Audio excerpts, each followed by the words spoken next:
विश्व धर्म की जय हो एक हमारा नारा, ऋषि मुनियों की संतति हम है। और हम देखते हैं आजकल कि अर्थ, कृषि, श्रम, उद्योग तथा शिक्षा नीति में स्व को लाने की इच्छा रखकर कुछ आशा जगाने वाले कदम अवश्य उठाए गए हैं।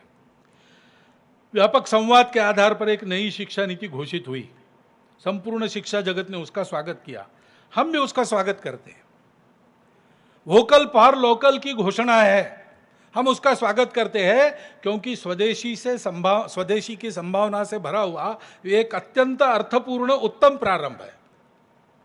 लेकिन इसका क्रियान्वयन पूरा करना पड़ेगा और तब तक बहुत बारीकी से ध्यान रखना पड़ेगा। करने वाले सब लोग अगर स्वदेशी से सुपरिचित है तो वो ठीक हो सकेगा। इसलिए स्व का या आत्म तत्व का विचार हमको इस व्यापक परिप्रेक्ष्य में सबको आत्मसात करना पड़ेगा, तब ये बातें आगे ठीक चलेगी। हमारे भारतीय विचार में जैसा मैंने कहा, सहमति को महत्व है, संघर्ष से प्रगति हम नहीं मानते। हाँ, संघर्ष का स्थान है, अन्याय निवारण का अंतिम उपाय हमने संघर्ष को माना है, वो तब मान्यता देते हैं। लेकिन विकास और प्रगति हमारे यहाँ समन्वय के आधार पर सोची गई है। इसलिए हमारे यहाँ किसान स्वतंत्र है, अपनी खेती खुद करता है, उसकी स्थिति ऐसी है कि उसको किसी की जरूरत नहीं। लेकिन वो जो खेती करता है वो दुनिया को खिलाने के लिए करता है, अपने लाभ के लिए नहीं करता। खेती करता है तो एक जमाना ऐसा था, खेती सबसे अच्छी, लेकिन सबसे अच्छी खेती जब थी तब किसान वो सबसे अच्छी है, अधिक फायदा देने वाली इसलिए नहीं करता था, वो सबको खिलाने के लिए। खेती करना हमारा धर्म है इसलिए करता था, समाज की धारणा करने के लिए करता था। क्योंकि ये मन की आत्मीयता, सबके प्रति आत्मीयता की भावना के आधार पर एक ही राष्ट्र पुरुष के अंग के रूप में परस्पर निर्भरता से चलने वाली व्यवस्था बनाकर वो चलता था। सभी का लाभ, सभी का सुख ये साधता था। ये जो आत्मीयता और विश्वास की भावना है वो नीति बनाते समय जैसे शिक्षा नीति में हुआ, सभी संबंधित पक्षों और व्यक्तियों से व्यापक विचार विनिमय होकर परस्पर सकारात्मक मंथन, उससे सहमति बनती है, उससे निकलती है। सबके साथ संवाद, उसमें से सहमत, उसका परिणाम सहयोग, इस प्रक्रिया के कारण विश्वास, अपने आत्मीय जनों में, समाज में यश, श्रेय आदि प्राप्त करने की यही प्रक्रिया बताई है ना। समानो मंत्र समिति समानी, समानम मनः सह चित्तमेषाम, समानम मंत्रम अभिमंत्रये वह, समाने नवो हविषा जुहोमि। हम लोगों का सौभाग्य है कि आज के राजनीतिक नेतृत्व के से हम इन अपेक्षाओं को कर सकते हैं। समाज और शासन के बीच एक और स्तर है प्रशासन का, वो पर्याप्त संवेदनशील और पारदर्शी होना चाहिए, तब यह कार्य अधिक अच्छी तरह संपन्न होगा। क्योंकि सहमति के आधार पर किए गए निर्णय बिना परिवर्तन के तत्परतापूर्वक जब लागू होते हैं तब वह समन्वय और सहमति का वातावरण और मजबूत होता है। घोषित नीतियों का क्रियान्वयन आखिरी स्तर तक हो रहा है कि नहीं, कैसे हो रहा है, ये देखने की आवश्यकता हमेशा रहती है। उसके बारे में सजगता और नियंत्रण सदा आवश्यक रहता है। नीति निर्माण के साथ साथ उसके क्रियान्वयन में भी तत्परता व पारदर्शिता रहने से नीति में अपेक्षित परिवर्तन के लाभों को पूर्ण मात्रा में पा सकते हैं। सभी विचारवान लोगों का ध्यान अपने देश की आर्थिक दृष्टि में कृषि उत्पादन को विकेंद्रित करने वाले छोटे और मध्यम उद्योग, रोजगार सृजन, स्वरोजगार, पर्यावरण मित्रता तथा उत्पादन के सभी क्षेत्रों में शीघ्र स्वनिर्भर होने की आवश्यकता की तरफ आकर्षित हुआ है। इन क्षेत्रों में कार्यरत हमारे छोटे बड़े उद्यमी, किसान आदि सभी इस दिशा में आगे बढ़कर देश के लिए सफलता पाने के लिए उत्सुक है। उनकी इच्छा है हम कुछ अच्छा करें जिससे देश बड़ा हो। लेकिन बड़े देशों की प्रचंड आर्थिक ताकत के आगे वो थोड़े दुर्बल है। उस स्पर्धा में शासन को उनको सुरक्षा कवच देना पड़ेगा। कोरोना की परिस्थिति के चलते 6 महीनों के अंतराल के बाद फिर खड़ा होने के लिए सहायता देने के साथ ही वह पहुंच रही है, यह भी सुनिश्चित करना पड़ेगा। हमारे स्व की दृष्टि के आधार पर हम आगे बढ़ेंगे, ये सारी बातें करेंगे, तो ये सारे हमारे जो स्वप्न है परम वैभव संपन्न विश्वगुरु भारत के, वो सत्य में उतरेंगे, अवश्य उतरेंगे।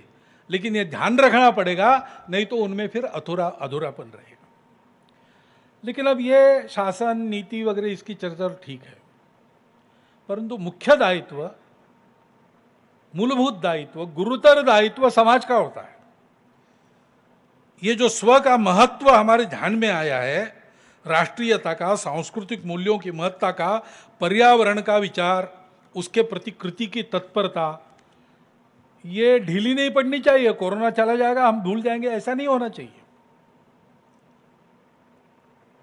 ये तब संभव होगा जब संपूर्ण समाज निरंतर अभ्यास इसका करेगा और ये अपने स्वभाव में लाएगा। उसके लिए क्या करना, इसका विचार करना चाहिए। अभी गीत में आपने सुना, छोटी छोटी कृतियों से बड़ी बातें। हम अपने छोटे छोटे आचरण की बातों में परिवर्तन लाने का क्रम बनाते हैं।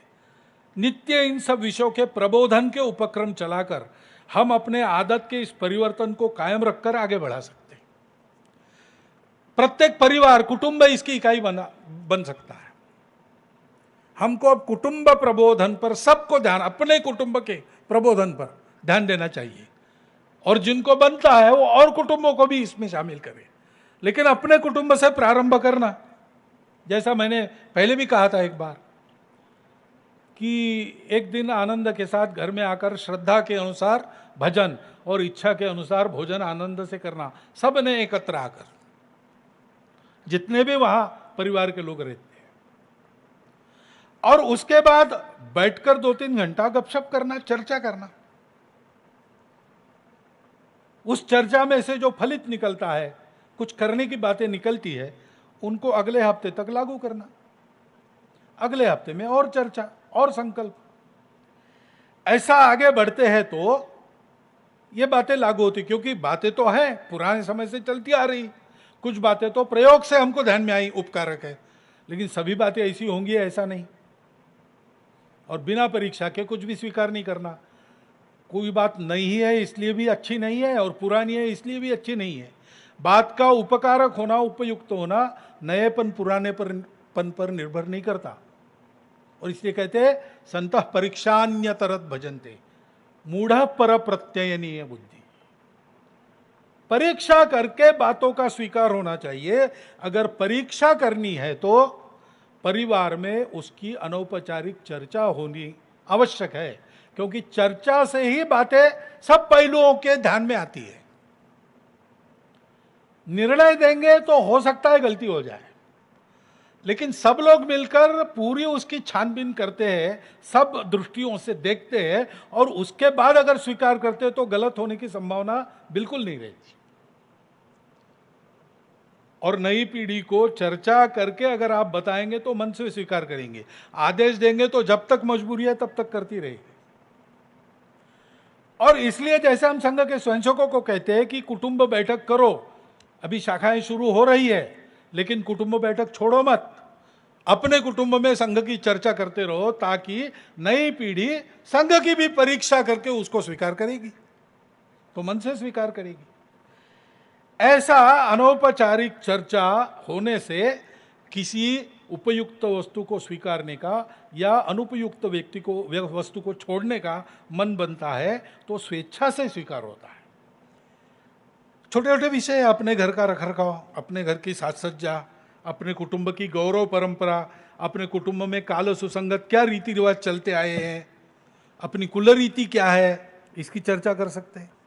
पर्यावरण का विषय, अपने घर में पानी का बचाकर उपयोग हो, अपने हाथ की बात है। अपने घर में कम से कम सिंगल यूज प्लास्टिक बिल्कुल न रहे, हम कर सकते हैं। अपने घर में जगह नहीं है तो गमलों में फूल सब्जी पौधे कुछ उगाओ, आंगन है तो हरियाली, सब्जी का बगीचा, यहां से लेकर तो और वृक्षारोपण के उपक्रम कार्यक्रम तक कृति में शामिल होना। क्योंकि ये अभी महानगर संघ चालक जी ने कहा कि रोज का समय, रोज का धन और रोज का श्रम अपने लिए तो लगता है, परिवार के लिए तो लगता है, समाज के लिए कितना लगता है। परिवार में चर्चा हो, सब लोग अपना संकल्प करें। ऐसे कार्यक्रमों में, प्रबोधन के उपक्रमों में जाना, इसकी आवश्यकता है। रक्तदान है, नेत्रदान है, वृक्षारोपण है, जल संधारण है, अनेक प्रकार की सेवाएं, कितनी ही बातें समाज में हम कर सकते हैं, उसकी चर्चा होनी चाहिए। सारा समाज हमारा है, तो सारे समाज में हमारे मित्र है कि समाज के एक विशिष्ट वर्ग में है। हम लोगों का जिनके घर में जाना आना होता है परिवारों में, वो केवल एक वर्ग के हैं, केवल विशिष्ट वर्गों के हैं, कि संपूर्ण समाज के सभी वर्गों में हमारे मित्र हैं। हम उनके घर जाते कुटुंब सहित, वो हमारे घर आते कुटुंब सहित। ये कैसे हो सकता है? सामाजिक समरसता के प्रारंभ की दृष्टि से सबसे महत्वपूर्ण बात है, भाषण बहुत होते हैं, छोटी कृतियों से प्रारंभ करके परिवर्तन आता है। उस परिवर्तन को लाने के लिए ऐसा योगदान अपना कुटुंब दे सकता है। ऐसे छोटे छोटे उपक्रमों के द्वारा व्यक्तिगत जीवन में सद्भाव, शुचिता, संयम, अनुशासन सहित मूल्याधारित आचरण का विकास कर सकते हैं। उसके परिणाम स्वरूप हमारा सामूहिक व्यवहार भी नागरिक अनुशासन का पालन करते हुए परस्पर सौहार्द बढ़ाने वाला व्यवहार हो जाता है। प्रबोधन के द्वारा समाज के सामान्य घटकों का मन अपनी अंतर्निहित एकात्मता का आधार स्वर हिंदुत्व को बनाकर चले तथा देश के लिए पुरुषार्थ में अपने राष्ट्रीय स्वरूप का आत्मभान, सभी समाज घटकों की आत्मीयतावश परस्पर निर्भरता, हमारी सामूहिक शक्ति सब कुछ कर सकती है, यह आत्मविश्वास, हमारे मूल्यों के आधार पर विकास यात्रा के गंतव्य की स्पष्ट कल्पना जागृत रहती है, तो निकट भविष्य में ही भारतवर्ष को संपूर्ण दुनिया की सुख शांति का युगानुकूल पथ प्रशस्त करते हुए बंधुभाव के आधार पर मनुष्य मात्र को वास्तविक स्वतंत्रता व समता प्रदान करने वाला भारतवर्ष इस नाते खड़ा होता हुआ हम देखेंगे। ऐसे व्यक्ति व कुटुंबों के आचरण से संपूर्ण देश में बंधुता, पुरुषार्थ तथा न्याय नीति पूर्ण व्यवहार का वातावरण चतुर्दिक खड़ा करना पड़ेगा। यह प्रत्यक्ष में लाने वाला कार्यकर्ताओं का देशव्यापी समूह खड़ा करने के लिए ही 1925 से राष्ट्रीय स्वयंसेवक संघ कार्य कर रहा है, क्योंकि इस प्रकार की संगठित स्थिति ही समाज की सहज, स्वाभाविक व स्वस्थ अवस्था है। शतकों के आक्रमणग्रस्तता के अंधकार से मुक्त हुए अपने इस स्वतंत्र राष्ट्र के नवोदय की पूर्व शर्त यह समाज की संगठित अवस्था है। इसी को खड़ा करने के लिए हमारे महापुरुषों ने प्रयत्न किए। स्वतंत्रता के पश्चात इस गंतव्य को ध्यान में लेकर ही उसको युगानुकूल भाषा में परिभाषित कर उसके व्यवहार के नियम बताने वाला संविधान हमें मिला है। उसको यशस्वी करने के लिए पूरे समाज में यह स्पष्ट दृष्टि, परस्पर समरसता, एकात्मता की भावना तथा देश हित को सर्वोपरि मानकर किया जाने वाला व्यवहार इस संघ कार्य से ही खड़ा होता है। इस पवित्र कार्य में प्रामाणिकता से, निस्वार्थ बुद्धि से व तन मन धन पूर्वक देश भर में लक्षावधि स्वयंसेवक इस अभियान के इसका काम कर रहे। आपको भी, सभी नागरिक सज्जन माता भगिनियों को विनंती, आपको भी उनके सहयोगी कार्यकर्ता बनाकर देश के नवोत्थान के इस अभियान के रथ में हाथ लगाने का आह्वान करता हुआ मैं अपने शब्दों को विराम देता हूँ। प्रश्न बहुत से उत्तर एक, कदम मिलाकर बढ़े अनेक, वैभव के उत्तुंग शिखर पर सभी दिशा से चढ़े अनेक। भारत माता की जय। विश्व धर्म की जय हो, जय हो।